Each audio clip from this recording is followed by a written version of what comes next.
Благодарности и пофалби истакнаа земјоделците од Овчеполието по донесените мерки за покачување на житарицата со повисока цена од 3 денари, како и покачувањето на субвенциите за уште 100 евра од хектар. Ова е мотив за работа и предност, со која тие ќе работат во иднина, и додаваат дека со ваквата ситуација младите треба да се среќни и да не се плашат. Сакам да се заблагодарам на владата и на Министерство за земјоделие за донесените мерки што ги донесува за јачмено по 200 евра по хектар и за пшеницата 3 денара.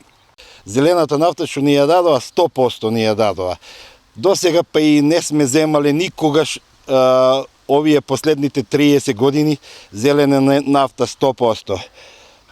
Да и се заблагодарам што имамо добра влада на Христијан Мицковски и Министерство за земјоделие Цветан Трифуновски. Со ваквата ситуација, со донесените мерки не само што земјоделците ќе имаат подобар живот, тие ќе имаат и можност за нова механизација и поголема заработувачка. Ова останува факт за мотив како за постарите, така и за помладите.